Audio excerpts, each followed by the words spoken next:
Honourable Senators, I rise today at third reading to speak in support of Bill C-35, an act respecting early learning and childcare in Canada. I want to thank you, Senator Moody, for your detailed, very detailed speech explaining Bill C-35 and its importance as a social contract. I also want to thank you for your hard work in sponsoring this bill in the Senate. I also want to thank the members of the Social Affairs Committee for your very thoughtful and very important questions and comments when we studied this bill. This bill is a first step towards the federal government's commitment to facilitating a Canada-wide early learning and childcare system and a $10 a day childcare program. It sets out the government's commitment to maintaining long-term funding relating to early learning and childcare to be provided to the provinces, the territories, and to Indigenous communities. Along with these commitments, the bill will also establish the National Advisory Council on Early Learning and Childcare. As a former elementary school teacher and as a grandmother, I see firsthand how important early learning and accessible quality childcare is to young Canadians and to their families. Honourable Senators, it is essential that children are given the best possible start to set them up for a lifetime of learning.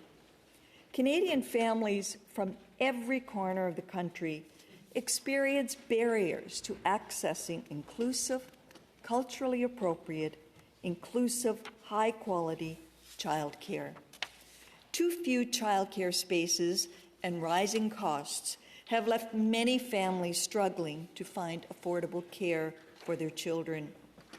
We heard a wide variety of witnesses from across the country at the Social Affairs, Science and Technology Committee.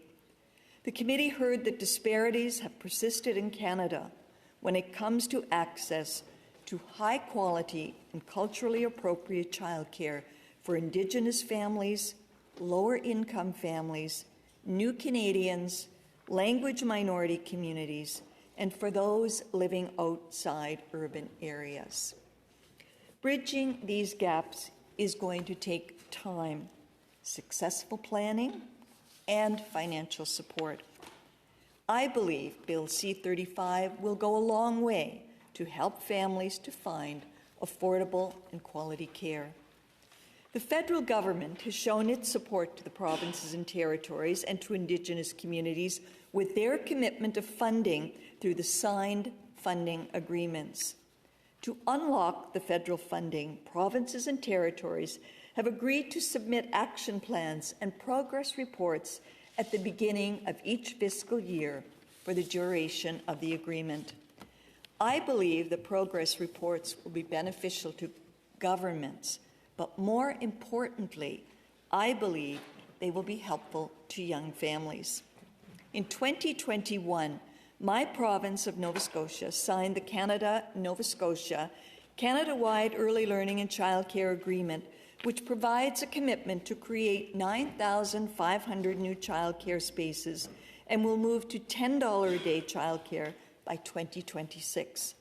Under the agreement, the federal government will commit $123 million this fiscal year, $143 million for the next fiscal year, and $169 million for the 2025 to 2026 fiscal year. This funding will be essential to develop strategies to meet the needs of all families with young children, but particularly for the Indigenous communities and French-speaking communities in my province of Nova Scotia. Honourable Senators, one of the major hurdles provinces and territories are facing when it comes to creating spaces is the labour shortage in the early childcare sector. We heard from several witnesses at committee about how difficult it is to find and retain, and the retention part is important, retain qualified, dedicated, and motivated staff. Jobs in the childcare sector have traditionally been filled by women, and they have traditionally been low-paying jobs with few benefits.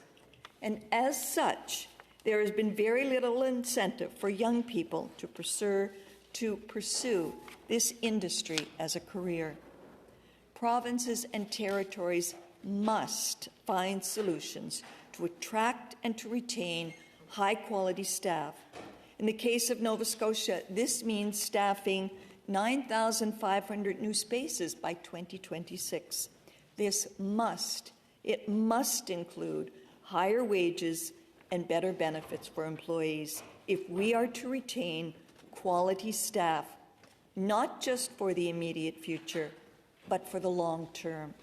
As Taya Whitehead, board chair of the Canadian Child Care Federation, said, we encourage mechanisms to ensure that child care funding remains predictable, sustainable, and sufficient in each province and territory based on the community needs and objectives of the agreements. Bill C-35 aims to be the mechanism to ensure predictable, sustainable, and sufficient financial support from successive federal governments in the future. Honourable Senators, I support Bill C-35. It is an essential piece of legislation to ensure future funding and support from the federal government beyond the current agreements which end in 2026. Honourable Senators, it is not often that we can have agreements of any kind arranged between the federal government and the provincial and territorial governments. This early childhood agreement has happened because governments at all levels have rightfully recognized that early learning and childcare in Canada must be a priority. I believe this is an opportunity not to be taken lightly. Canadian families need the supports that Bill C-35 will provide to ensure long-term access to inclusive, culturally appropriate, and high-quality childcare. I will be supporting Bill C-35. Thank you.